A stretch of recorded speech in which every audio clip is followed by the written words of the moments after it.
I think it's fair to say that the career of Lewis Hamilton Mercedes is kind of winding down in quite a sad way, writing off the It's current. like any job, though. Once you say you're leaving, it's never the same. Well, is it? I mean, if he had a great car, it needn't be like this, but he clearly hasn't at the moment. He has described it as a plank of wood, which I take it, looking at all the technology in F1, is not a compliment. Let's chat now to Autosport journalist James Allen. Hiya, James. Hi, Andy. Hi, Paul. How you doing? Good, thank you. Good. It is quite sad, really, the way it's sort of going. And there's been a few people hinting that he may not see the season out, although he's denied that and the team have denied that. And that doesn't seem like the mark of the man, really. You do sense he'll see it through. Yeah, and obviously there's contractual obligations as well. I mean, you could say there's some benefit to Mercedes to give the young guy who's coming in to replace him next year, Antonelli, a bit of a run. But at the same time, he is Lewis Hamilton. He's a 7-time world champion. The fans in Las Vegas, in Qatar, and in Abu Dhabi want to see him. They'll have paid a lot of money for their tickets. So I think, unless things go really very badly wrong, I would imagine that Hamilton will definitely finish the season. But as you say, I mean, it's when you decide you're going to leave a job, particularly when you give them so much notice, like Hamilton has. I mean, it's been a year, really. It's been the whole year, I should say.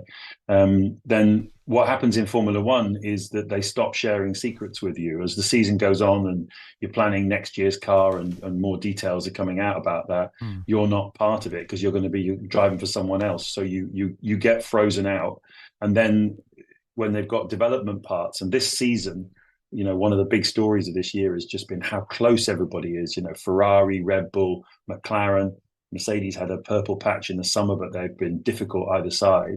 And it's these little development parts you put on the car, they make a big performance difference, and that can really move you up and down the grid. And basically, George Russell is getting those parts, and Lewis isn't. So it's normal stuff, when a driver's leaving a team, but it's just very unusual for someone of his caliber to be doing it. Yeah. That explains my next question, because some people were questioning why George Russell was doing better than him, and you just answered it, really. That's the focus is on him, yeah. Well, yes, but at the same time, rain is a great leveler, as you well know. I mean, we've been talking about Formula One with you for many, many years, and you know that when it rains, it gives everybody else a chance.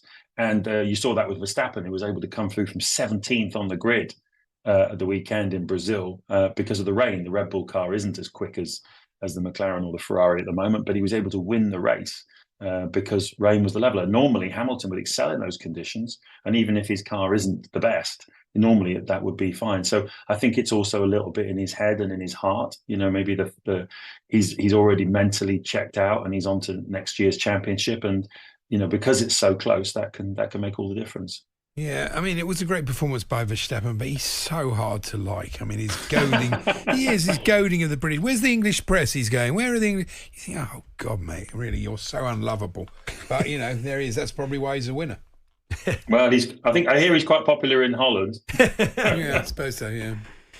Yeah, I mean, it was a great drive, wasn't it? I mean, as someone who's an aficionado of the sport, I mean, from what people like yourself say, it was one of the great drives. Yeah, I think we've seen a few of them this year. I agree with you. I mean, there's a big selection when it comes to Max Verstappen. He's won a lot of races, and he's not been around that long. It's sort of 7 years or whatever, but he's just been outstanding so many times. But this was the sort of thing that Senna used to do, the sort of thing that Schumacher used to do, absolutely outstanding. I think we saw a great drive in Baku from Oscar Piastri in the McLaren as well. That was a drive for the ages. The way that he managed to hold on against the Ferrari in the closing stages of that race is one of the best things I've seen for a very, very long time. So, yeah, it's been a tremendous season. And the best bit is because next year is the last year of these rules before they all change again in 2026.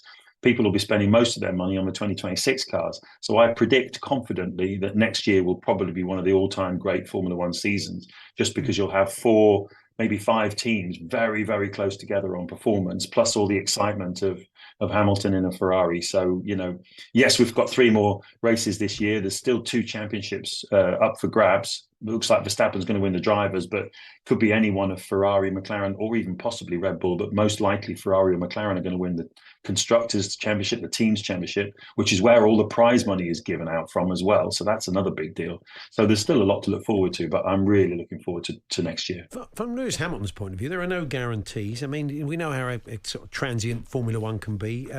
Mercedes could absolutely nail it before the start of next season, and he gets the Ferrari, and his car isn't quite as good.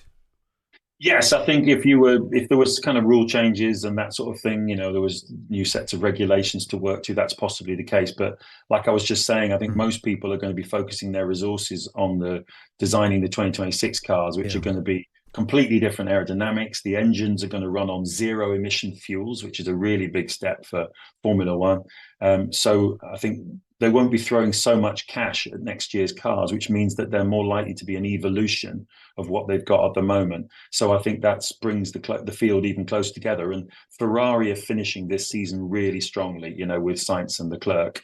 And that's good news for Lewis, because next year's car will be based on this year's car. And that looks like a competitive package. So I think he's going to move up from where he is at the moment with Mercedes. Why do they keep changing the rules? Is it just to keep interest, or what's the purpose of it? Well, it can be different things. Sometimes the cars just get too fast. I mean, there's so much technology, so many brilliant brains going on that if they didn't sort of change the rules from time to time to slow them down, the drivers' heads would fall off because the G-forces would be so much. So there's an element of that. But this particular set of rules is because they're bringing in these amazingly efficient engines that are going to basically, be very run on zero emission fuels. So, I mean, it's a big deal for Formula One to be seen to be not polluting, basically, when it's going around the racetracks. You can argue that taking all these, the cars and all the gear around the world is a different matter, and you'd be right. But certainly, as far as the cars on track are concerned, that's a big deal. So the rules have to change to accommodate those engines. The last rule change we had was in 2022, and that's the current generation of cars. So sometimes it's little small details, but other times it can be a big change, and 26 is a very big change. Can I ask you a stupid question? Probably not for the first time, James. Always. I wonder if anybody's ever toyed with the idea of driverless F1. I mean, I mean, it's like giant life-size scale electric. I imagine that would be a challenge for the boffins, wouldn't it? Well, funny enough, that does actually exist. It's not F1, but it's a very powerful single-seater racing car that's sort of equivalent in speed to a sort of an F2 car, and it's called A2RL, A number 2 RL. If you want to Google it, have a look. And it is an autonomous racing series. And basically, the what makes the difference between winners and losers is how good your coding is, how good the AI is, and those are cars that race each other with no driver in them, and it's basically it's a real championship for geeks, and it's sponsored by the Abu Dhabi government.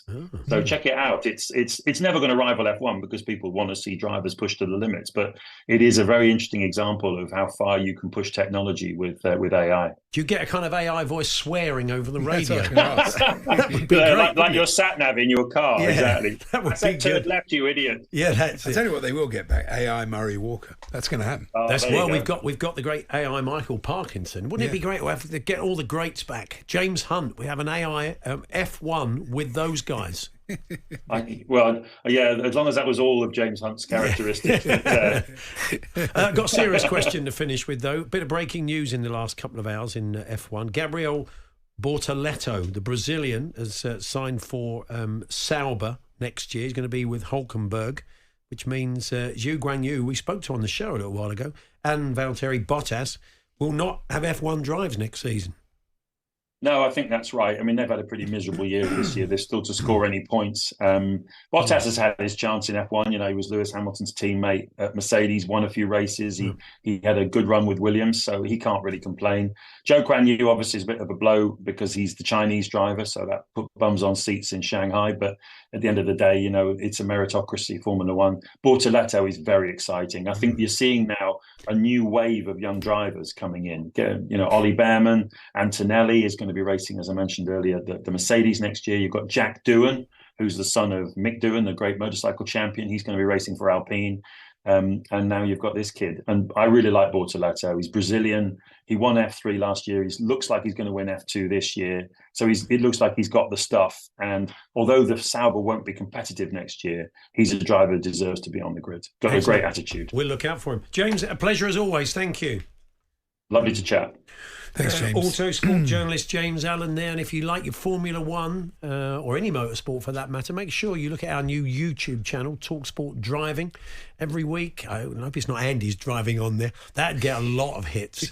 And honestly, Andy, put a little camera in your car and just drive about a bit. Very harsh. You'd go viral. I'm all You'd be right like during Mike the day. Parry on the Cinnamon. No, I'm fine in daylight. It's when it gets dark. Okay, well, let's get a little bit of night driving for Andy. On AM, on DAB, via the talkSPORT app and on your smart speaker. talkSPORT.